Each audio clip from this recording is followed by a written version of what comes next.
So today we are going to cover Python MySQL connectivity. So from this particular slide, you can make out that on one side we have a MySQL table, which is created in a database.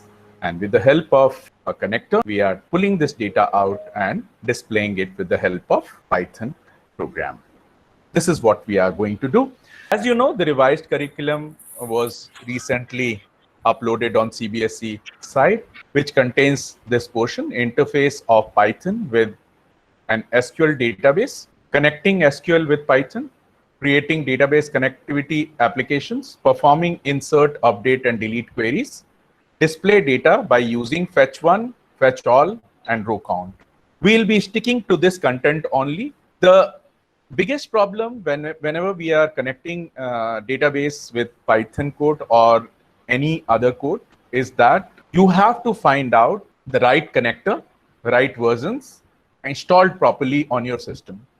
So whenever you are talking about installation of Python in your system, I will request, if at all, you have taken the default installation of ideally on your system, I would request all of you to uninstall that and make sure you do custom installation for your Python. And while doing custom installation, make sure that your Python sits in a folder of a root directory, which is made by you with the name Python 3.7, Python 3.6, or Python 3.8, depending on the version that you are installing. But this should be customized installation in which the Python folder is going to be a very, very simple and straight folder. As soon as you take the default installation, the installation of Python goes in a very complicated path, and that is where 90% of the problem occur when you want to install various other modules in Python. So it is always better whenever you are installing Python, you install it with the help of custom installation. Choose the folder which is simple and recognizable later by you for further installation, right?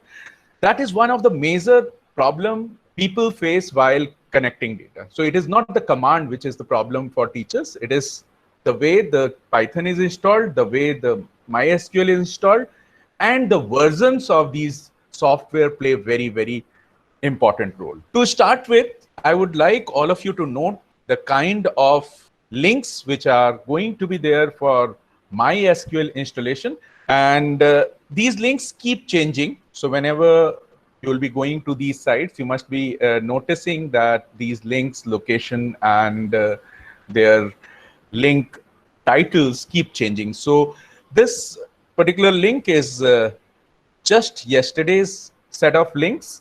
So whenever we are making such kind of presentation, we make sure that all the links which are available to you are the latest ones, which you can check immediately after the session.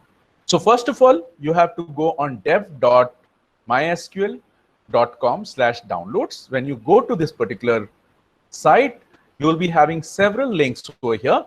You have to pick up MySQL installer for Windows. And if you are using Apple, you have to look for a MySQL installer for Apple. After clicking this, you will see this window in front of you where you will be able to see Microsoft Windows written over here, and there'll be two options. I always prefer going for the full set. So I will suggest you to go for 420 MB file of MySQL. However, if you go for this will also do well. So if you have good connectivity, I'll suggest you to go for this. Number 3, as soon as the next screen comes, you don't have to log in, you don't have to sign up. You have to click on the bottom link where it says, no thanks, just start my download. After this, you will get several options, and I'll suggest you to again go for custom. Like I am suggesting you to install Python with custom installation, having your own folder. Here also you will be going for custom installation. Once you click this and click next, you'll have another screen in front of you where you will be having several options. You have to select MySQL connectors. When you click on this, you will have more options displayed below that. In that, you will be having connector ODBC, C++, J, Net, and the last connector will be Python connector. So you have to opt for this particular option. Once it is selected, it will further give you options. And here you have to choose the right one, like we have opted for connector Python 8.0.20. You have to click on next and you have to click on execute. And then the next screen will be coming as connector Python with a green tick. You have to click on finish. Once you do that, a new window will pop up. Here it will ask you which product you would like to install out of these. So I will suggest you to go for the topmost, which is the latest version. When you click that, it will shift from the left window to right window. That means it has been selected for installation further. Click on next, click on execute. Now it is done. Once it is done, it will give you another option where it is going to be standalone MySQL server or it is going to be InnoDB cluster. So you have to select the first one. We have to choose it for the very first one. In the next screen, you have to make sure these options are by default ticked. If not ticked, you have to tick them and then click on next. Thank you very much. So you have to click on next after this. When you click on next, use a strong password encryption or use legacy authentication. I will suggest you to go for use a strong password. However, the password which you will be specifying should be simple and should be common one, because you will be installing not only on one system, you will be installing it on many systems. So you can keep a common password which is simple enough to be remembered by everyone, because we are not doing any security settings over here, because the MySQL is going to be learned by children for understanding point of view, learning point of view, and not for the real applications. So here the password can be kept very simple. So first of all, you will be specifying the password, you will be confirming the password. If both of them are matching, it will allow you to go to next. Don't create any user right now because it will be further confused. In the next screen, make sure that the first checkbox is ticked and it remains the default. Here also the default will be start the MySQL server at system startup. This you may disable or may enable, that is perfectly fine. It does not matter at all, right? Here you will be having two options. Make sure that second one is not ticked, because if you select the custom user, in that case, every time when you will be going in MySQL, then you have to go for the custom user thing. For example, if you have given the name of the custom user as Mukesh and the password as something else, it is better that you don't go for that. You go for standard system account, so that a root and will be the name of the user and password is the password which is given by you. After this, click on next and then click on execute. It will show you this screen and then this will complete. At the end, once again, you will get a finish as the button. You click on finish. Now your MySQL is installed completely. Now you have to configure it. For that, you have to click on next and then installation procedure has been completed. This message will be displayed. You click on finish and then you'll see. So you will come to, if you open MySQL after that and give the default password with as root is your standard username, so it will not show you the username.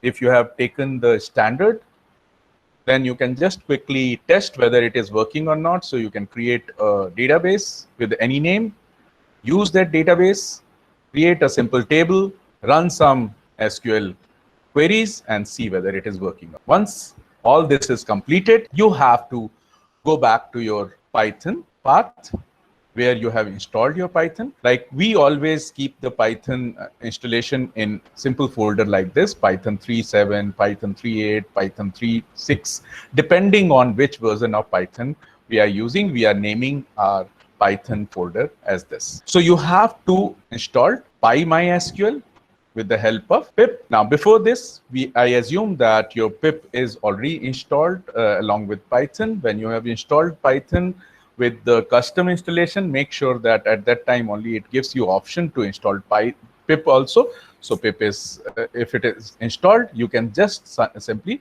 write pip installed PyMySQL. It will be installed successfully like this. You can think of installing another MySQL client, which is MySQL client itself.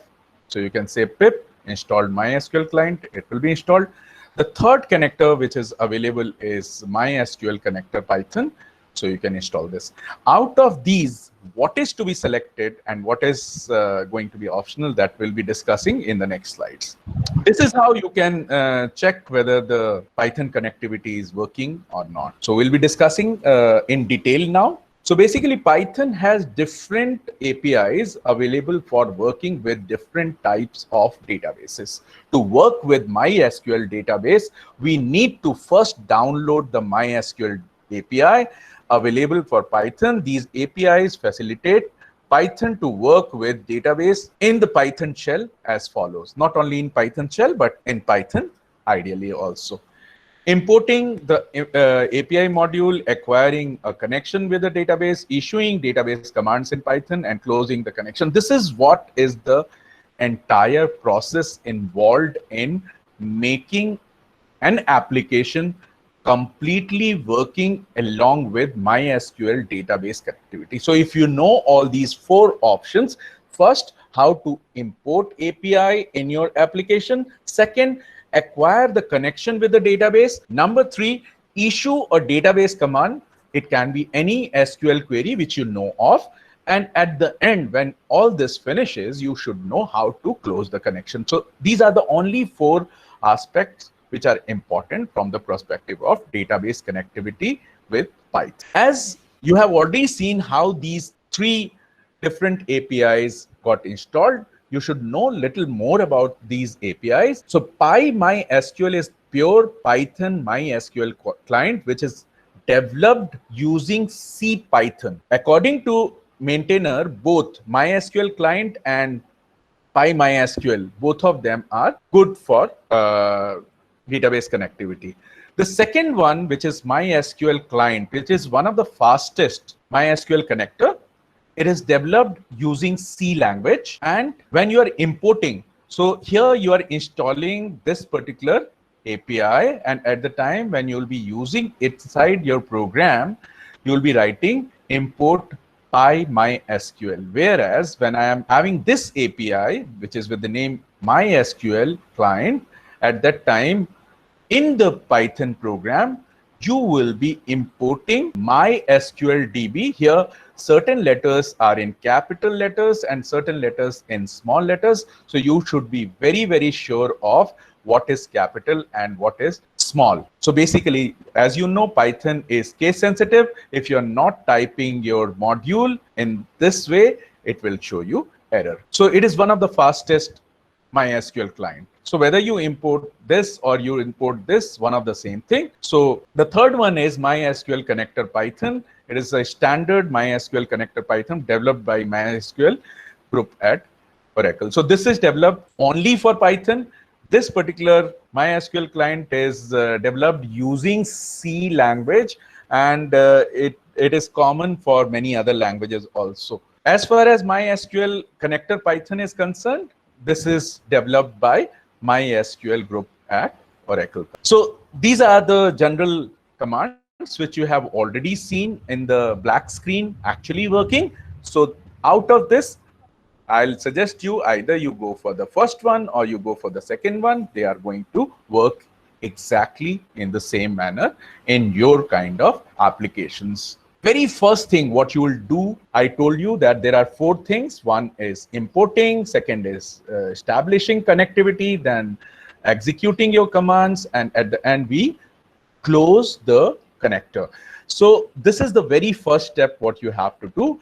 If at all you have PyMySQL API, in that case you will start your code with import PyMySQL. And if you have taken the second option, then in that case you will be importing MySQL DB. These are marked as 1 and 1 dash so that you understand that either you will be using this or you will be using this. Obviously, both will not and will not make any sense too. Number two, once you have imported the write module for connectivity. The second step is establishing the connection. For establishing connection, you will be following the syntax as connection ID. This is identifier basically. So you will be having a connection object or connection identifier. You can call it with any of the names. Here you will be having DB module name, and you can call it as connection DB module name. Here you will be specifying host name. Host name in your case will be either 127.0.0.1, or you simply write with set of alphabets as local host, because you are going to pull the information of the database from the same machine where your Python is there. So Python and MySQL, as both of them are sitting on the same machine, you do not have to pull this database from any other source, and that is why you will be writing local host here. Next, user is equal to username. So we are using named parameter here so that it matches whatever sequence is there is not important. So if you have the right names for the named parameter, it will get associate itself accordingly. So here you'll be specifying user. User is equal to, by default, it is going to be root if at all you have gone for standard installation of MySQL. Next, you will be specifying the password. Password is case sensitive. So if you have written it in capital letters, you will be writing it in capital letters. Else, if it is written in any other combination of uppercase and lowercase, you will be typing it accordingly. There are many other options which are irrelevant from your perspective, and that is why they are not present here. You can use database if you want by default your connector to open the database also. You can also specify port, which automatically taken as the default, and that is why there is no need to mention and confuse the children. So these three parameters are more important than any other parameter, and that is the reason we have considered only these parameters here, right? More parameters, more confusion. So it is better to use only those parameters which are essentially required. Now, if at all you have used PyMySQL, you will be specifying the DB module name as PyMySQL. If you have used your API as MySQLDB, you will be using MySQLDB in front. Otherwise, if you look at both the commands, they are going to be identical. Here also we are writing host is equal to localhost. Here also we are writing user is equal to root and password as MySQL. I have written password as MySQL. In your case, it will completely depend on what password you assigned at the time of installation of your MySQL. So it is very important for you to understand anywhere if you go wrong, your connectivity will not work. So first step we have already done, we have imported the right DB module. Number two step is we have established the connectivity between the MySQL database and your Python code. Once this is established, obviously out of these two, you will not be using both of them in the same program. Either you will be going for the first option or you will be going for the second option. And that is why it is numbered as 2 and 2 dash. So obviously one of them only will be required at the time when you'll be using it in your program. Now, next very important thing about connectivity is, as soon as the connectivity is established, you will not start running the code of SQL. You have to create a cursor for that. The database cursor, which is created inside a Python code, is nothing but it is going to used for traversal of records within a database. It will also facilitate the processing in conjunction with traversal such as retrieval, addition, and removal of database records and rows. So all that operation is only possible if you create a cursor within the Python code. So as soon as you create cursor, it gives you the complete access on the control of all the tables which are stored in the database, as well as you can create multiple databases if at all the cursor is activated. Now we move to real cursor. So this is our third command which we are doing in the sequence. So first of all, we have imported the right kind of API module, and second, we established the connection. After establishing connection, we are creating a database cursor. And what is the command for creating cursor? Just you write the cursor identifier, and then you write connection identifier. Connection identifier is the name of the connection which you have specified in the previous slide. I'll just take you to that. So this is your connection ID, right? So the same connection ID will be making use of while establishing cursor over here. So cursor has no parameter. You just simply write dot cursor, it will work. Now, what is important for you to remember, in certain books and certain online links, I saw the name of the cursor identifier also given as cursor. I will highly discourage such kind of practices. I will suggest you to name your cursor with your own identifier name. Do not make any copy of name which is already existing in any module or built-in environment. So always create your own name for your identifiers. Like in this case, I have named my cursor as mycur, right? So anywhere in the program, wherever I'll be making use of cursor, I'll be using the name as mycur. You can call it as simply C also. C is equal to db.cursor. Once this cursor is ready, now you are ready to run any SQL command which you know of, any SQL command, right? And here it is, as compared to other languages, the cursor controls are very simple, because here for create, alter, insert, delete, drop, a single cursor syntax is going to work. Whereas in other languages, for DML and DDL, there are certain differences. So like here, what we are doing, first of all, we are creating a database. So I am just writing mycur. So it will be always the cursor name dot execute. And in front of this, whatever syntax you know in SQL will as it is fit in, right? You don't have to modify the syntax at all. Only difference is that here you don't need to put semicolon to terminate your SQL command. After that, once the database is created, I am using it. So the same way as you are working in MySQL, you are just simply running the same commands, just you are adding in front mycur.execute.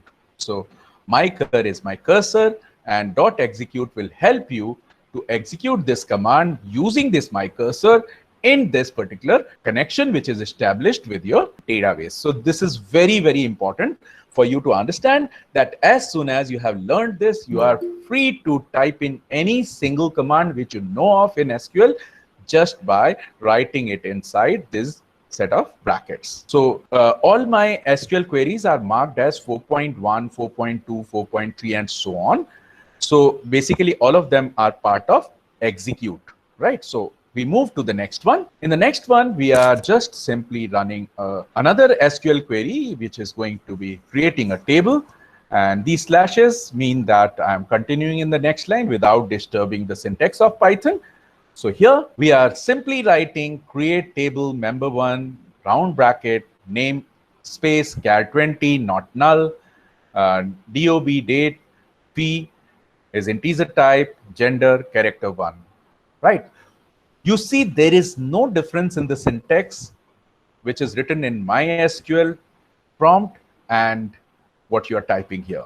It is exactly same command which you executed in MySQL prompt. You are trying that. Okay. Next, we want to execute MySQL queries like insert into. So I'm writing this particular command inside a string identifier, and then I'm putting this string identifier. So instead of typing this command within execute, you can type this command in a string, and then string can become the parameter.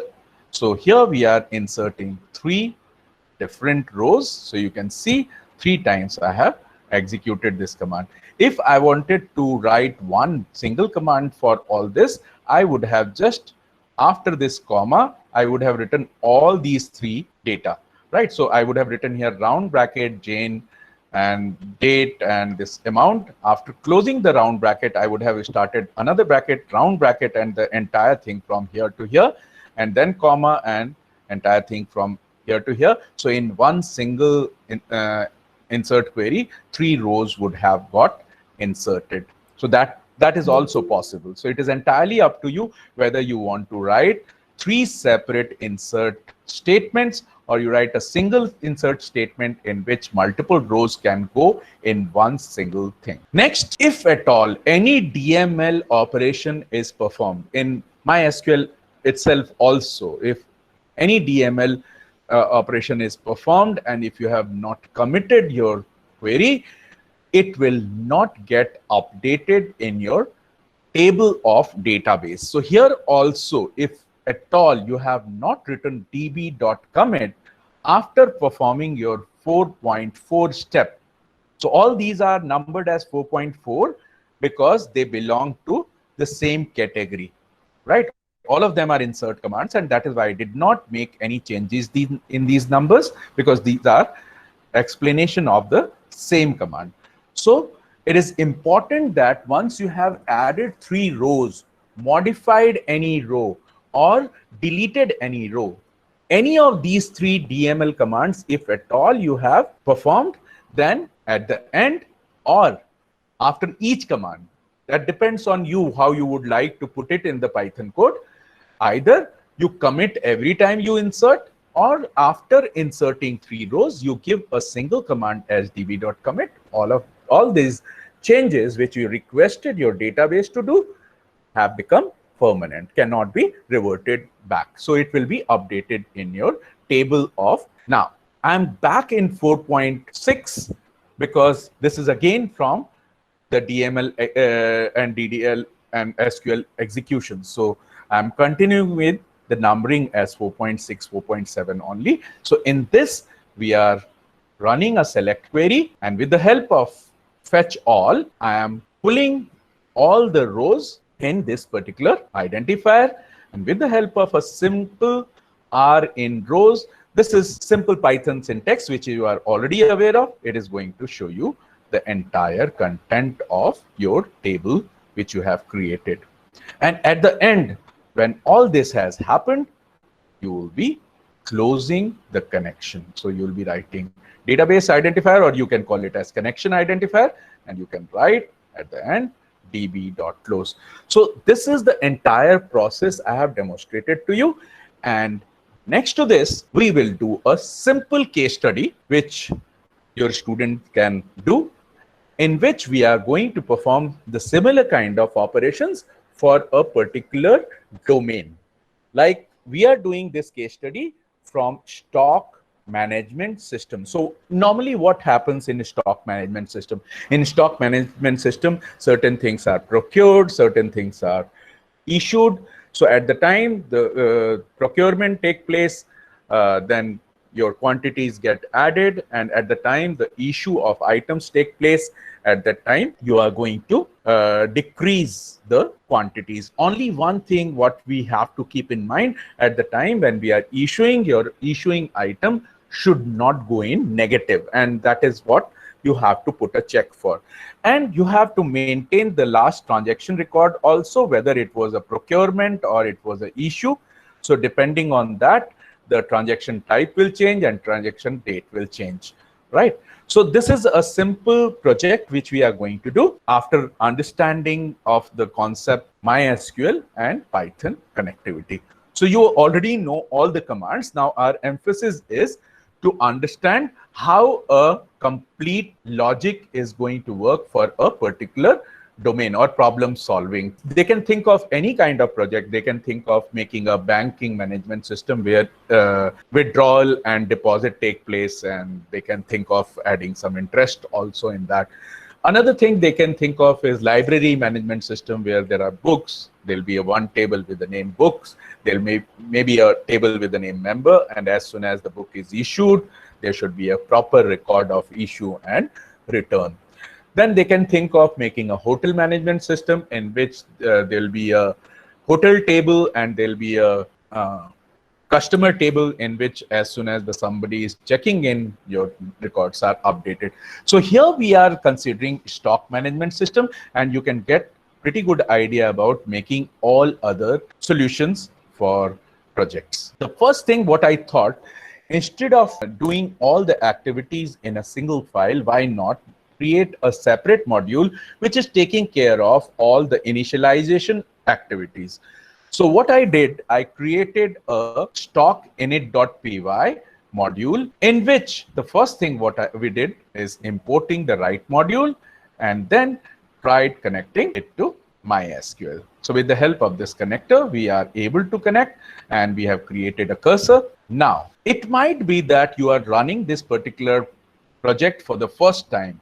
And if it is running it for the first time, then you will require to create a database with the name stock, and it should display a message database created. And if this particular stock database is already existing, then it will simply go in exception and display a message as database exists, and it will simply open that. So the purpose of this project is it is a complete system in which there is no requirement of any other thing. So when you will execute it for the first time, it will be created from scratch. So you can see in this particular module, which is named as stock init.py, what I am doing here is first of all establishing the connection. And after establishing the connection, if at all database is not existing, we are creating database. And if it is existing, it simply displays a message, the database exists, and it will open that database. Within stock init itself, we will require one more set of command, and that is checking whether the table exists or not. If table is existing, it is fine. If it is not existing, we need to create. So with the help of try and except, once again, if we'll try to run this particular query, and if this query fails, that means table is already existing. It will just simply display a message, iStock file exists. And if this is not existing, you have to run a command with the help of which a new table with the structure which you thought of should be created. And after that, it should display a message, iStock file created, add items now. So in the beginning, only when you run the program, first message you will get as the database created, and second message you will get as iStock file created. Now add items now.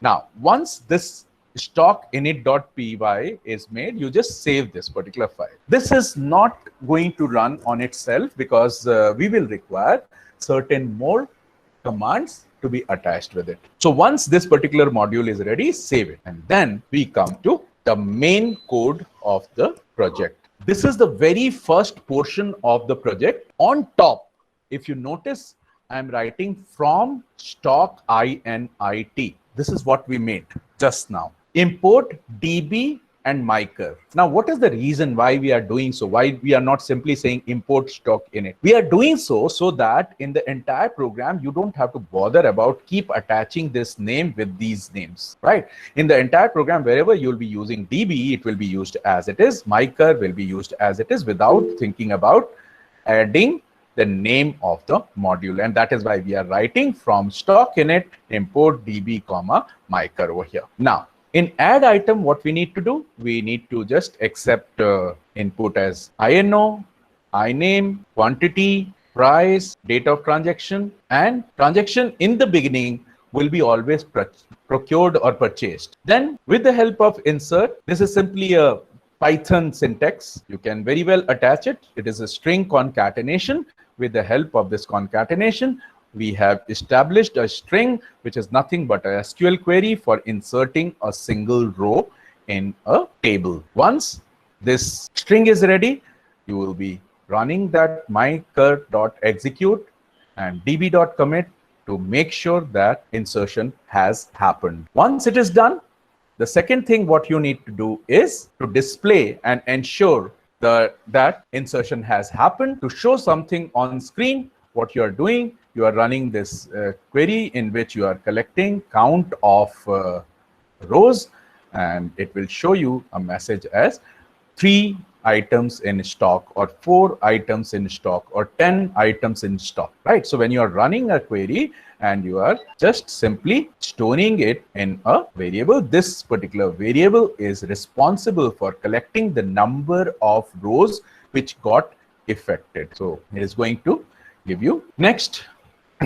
You can see the output. So we have inserted 1 item over here, and it will show you 1 items in the stock. In the second one, you can see 2 items in the stock. So basically, whatever the result got obtained from select count star from iStock, we have just simply displayed that. You can think of formatting it and then displaying it so that these brackets will move out. So it is going to be a simple thing for you because it has nothing to do with the connectivity. It is something to do with the Python syntax. Next, now we are interested in looking at the content of items which are there in iStock table. So we are simply running a query, select star from iStock. We are fetching all the records from here and they are collected in R. And as we already know, this is the order of sequence of my values inside the row. I'll be putting it in the same sequence, INO, name, price, QTY, as these are collected in number of tuples here. So the first tuple will be given to you for displaying. This is one of the way of displaying it using print statement. You can think of displaying it in any format. Once you know that data is collected by you, it is up to you how you would like to display the content. You already know so many syntaxes of Python. You can make use of format command. You can simply display it as INO, name, price, quantity, or you can format it with the help of %. It is entirely up to you how would you like to do. So in this particular format, if you run this particular code, you will be able to see this kind of content. It is similar to your table. Deliberately, I have inserted this underscore over here so that you can see that these are spaces in a way, right? So if we do not add these in place of this, you can think of adding spaces also, right? So if you notice here, I am deliberately putting these many spaces. After left justification, whatever spaces are there, they can be replaced with underscore. So if you write it here, you do not write anything over here, then also it will be displayed exactly in the same manner. Okay. Next is search item. So in search item, we'll be running a simple query as select star from iStock, where INO equal to INO, which is asked from the user, that which INO he wants to search for, and you run the query and you collect the information inside Mycur. And this time, as we know that item number is a unique thing, it will give you only one value. So instead of writing fetch all, I am doing fetch one. And once you do fetch one, it will carry only one row. And in that row, the very first element is INO. That will be compared with your INO, which you have stored inside this. Then you are displaying all the content. Now it is up to you whether you would like to give a meaningful name and then dump it in that name to R0 and then display it, or you directly display R0, R1, R2, R3, R4. It will give you the same kind of result. So at the end, in purchase, I have just put in a logic so that instead of showing P or I, it will give you a meaningful message as purchase or sale or issue or procurement. So that is up to you. If you won't like that to be meaningfully displayed, you can give a meaningful interpretation of that. So this is the kind of display you will be getting. If you have selected search over here, then you are giving INO as 2. It is going to say found, and it will going to display the content in this particular format. Next is buy item. Buy item is going to be of the similar kind as we have done search. So you'll be again looking for that item which is required to be bought, and you will check how many counts you are getting with matching record. Obviously, you should have one over here. So if at all, when you execute this particular query and you get that there is number more than 0, which is 1 in this case, because item number is going to be unique here. So if at all R is found to be greater than 0, you will be asking the user how many items required to be bought, and you will take the date of transaction, and then you will update trans as B, and then you will run a query, update iStock, set quantity is equal to quantity plus, and then the value of quantity will be pulled from here, and then DOT will be date inside single quotes. You can see Around DOT, I am putting single quotes. Around trans, we are putting single quotes, where INO is matching with INO, which is entered by you.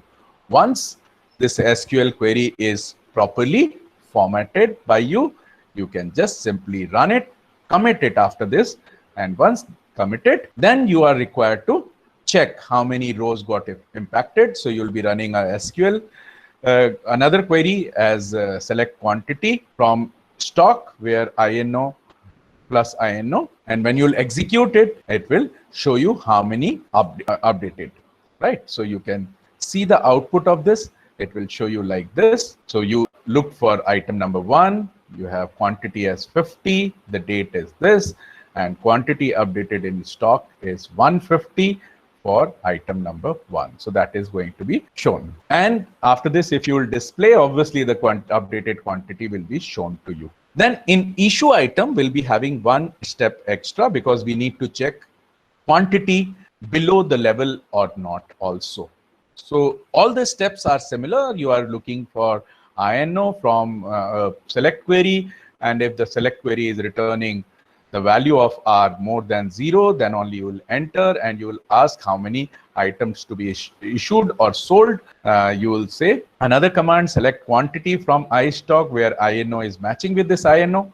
When you execute this particular query and you find that quantity which is pulled from the table is greater than the quantity which you are asking for, then only it will let you enter in this. And then it will ask for the date, and then transaction status will be I, and you will run this particular update statement. So you can see this update statement as update iStock, set quantity is equal to quantity minus. Over there we were writing quantity plus, here it is going to be quantity minus, and the full command is going to get stored in SQL. Once it is stored in SQL, we will be running this execute method and then db.commit. So once again, I remind you that after every DML operation, you should do commit. Otherwise, the changes will not be reflected in the table of database.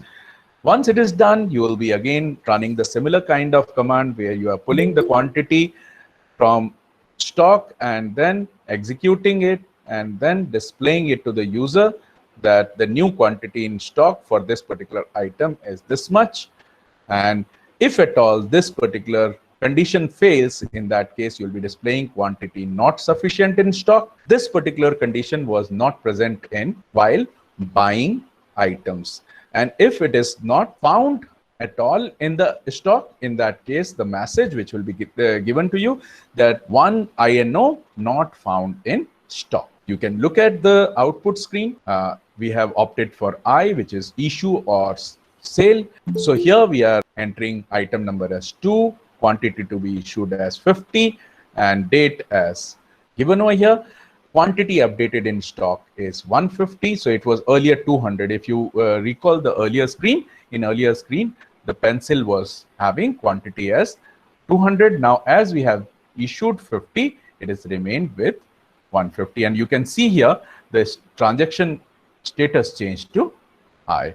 And you can see we are going ahead of time, and today is 11th, and we have already issued this item on 12th. This is going to be the bottom code where you will be controlling all the functions with the help of a menu. So you will be having some name given to your application. Let's say it is named as the Stock Management System 1.0, and after that this menu will be displayed, and these functions will be called depending on what option you have opted for. With the help of while true, as soon as you opt for Q or anything else here, any alphabets other than A, S, B, I, V, it will be terminated. Okay, so even if you type small a, in this case, in this particular logic, it will be terminated, right? So it is entirely up to you how you customize this particular project. These are the basic steps involved, and let it be on the creativity of children where they put validations, further validations, and what kind of formatting steps they would like to take. These kind of things you can leave it to the children.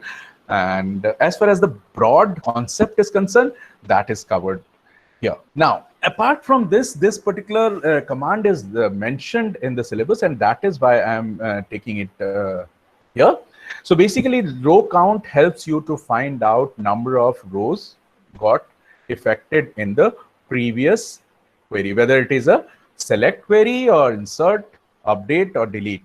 So if you have executed a command, and after that, if you just write cursor.row count, you will find how many rows got impacted with that. In the examples, I didn't see any of the purpose of using this particular thing, but you can think of some other option by which we can have this used in the code. Apart from this, in syllabus, we have fetch one and fetch all. There is one more command in the middle, which is known as fetch many. If you wish, you can discuss this also with students. In fetch one, you already know that only one row is fetched, and in fetch all the rows are fetched. Fetch many allows you by default one row if you do not specify any parameter. However, if you write fetch many and you specify 5 as the parameter here, it will pull 5 top rows from the table. Okay, so these are quite useful commands, but out of this, somehow I feel that in certain cases we should use only fetch one, and in most of the cases we should use fetch all. So I hope fetch one, fetch many, and fetch all is clear to everyone. So we move to the next slide. If at all you wish, you can discuss about exceptions. Explicitly in syllabus anywhere it is not mentioned, but let me tell you, there are two major exceptions with the connectivity. One is known as database error, which is raised when there is a problem in processing, error in SQL syntax, MySQL internal problems. If a connection is made and a problem arises, then database error will catch it. Right. Another is interface error. It is going to be raised when database connection fails. For some reason, note interface error only get raised when there is internal problem in connection to the database. Otherwise, it is not going to be raised. MySQL DB will not raise interface error because of wrong database name or password. Now, under database error, there are number of extensions, and these extensions are listed like this. These are 6 in number. The first extension is, so when you are using it along with except command, it will be like this. You will be writing except database error dot data error. So if you want to be specific about the error handling, in that case, you can make use of these extensions of database error. The first one is data error raised due to data processing issues, like it is not issued, it is issues like division by 0, numeric value out of range, invalid type. Internal error within database error is raised when the database encounters an internal error, for example, invalid cursor or transaction out of sync. Integrity error within database error is raised when the foreign key constraint fail. Database error dot operation error is raised for things that are not in control of the programmer. For example, unexpected disconnect, which is obviously due to 1,000 other reasons, right?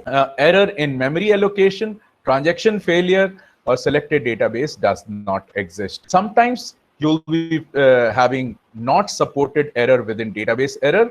This is raised when you invoke method or API that is not supported. For example, calling rollback on a connection that does not support the transaction, this error will be raised. Programming error under database error will be raised for programming errors. For example, table not found or already exists, error in MySQL syntax, wrong number of parameters is specified, or wrong connection credentials, etc. With this, I thank all of you to be so wonderful audience for me. And I am sure you would have understood the major portion of this particular concept. And I would like, once again, would like to mention that this is a social education initiative by all three of us. I would like to thank Mohitendra De and Mr. Rajesh Sethi for all the time working along and making it possible to reach the entire content to you. And I would like to thank all of you to be so wonderful audience.